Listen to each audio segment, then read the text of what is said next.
এটুকু সঙ্গে যাবে, আশার সংসারে মায়ার সাগরে সবই পড়িয়া রবে।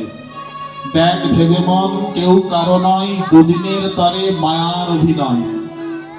নিত্য করো হরিনাম, পুণ্য হবে মনস্কাম, হাসিতে হাসিতে চলে যাবে। সেই দিন মা গানের অর্থ বুঝতে পারি নাই, সেই দিন গান শুনে শুনেছি আর আনন্দ অনুভব করেছি, কিন্তু আজ বুঝতে পেরেছি যে গানটার কত বড় অর্থ। এই সংসারের আমি আমি বলে ধন যশ প্রতিপত্তির পিছনে ছুটছি, এটা মিথ্যার পিছনে ছুটছি। কেননা যা সত্য হবে, যা চিরন্তন হয়ে থাকবে, কিন্তু এ সংসারে সবই তো নশ্বর। তাই আমি আপনার এই দেহ, এই ধন সম্পদ বিষয় অর্থ টাকা পয়সা জমি জায়গা যশ মান খ্যাতি প্রতিষ্ঠা সব মিথ্যা, তাই নশ্বর, তাই মিথ্যা। সত্য কি? গুরু নাম সত্য। সত্য কি? কৃষ্ণ নাম সত্য।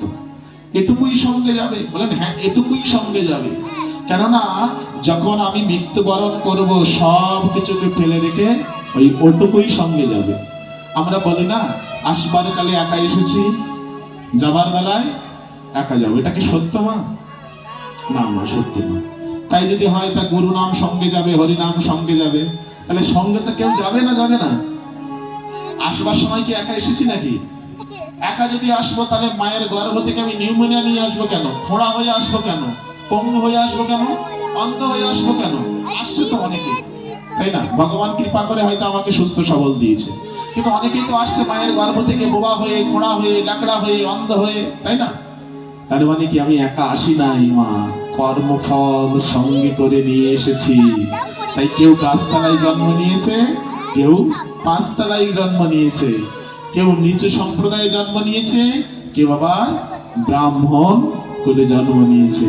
কেউ টাকার অভাব নাই, জন্মের পরেই টাকার বিছানায় শয়ন করেছে, আর কেউ জন্মের পরে মৃত্তিকায় বসে বসে শয়ন করেছে। তাই কেন? কর্মফল, কর্মফল অনুযায়ী হয়েছে।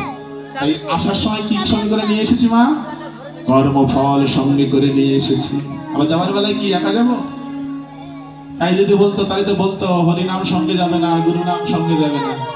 না, এটা যখন সঙ্গে যাবে মানে কিছু আমি সঙ্গে করে নিয়ে যাব, একা যাব না। এগুলো কারা বলে? আবুল বাবুল মেড়ামেড়ি সমজিয়া মূর্খ, জানে না কিছু, তারাই এরকম বলে যে আসবার বেলায় একা এসেছি, আবার যাবার বেলায় একা যাব। কিন্তু শাস্ত্রে বলছে মা, আসবার বেলায় একা আসি নাই, পূর্ব জন্মের কর্মফল সঙ্গে করে নিয়ে এসেছি।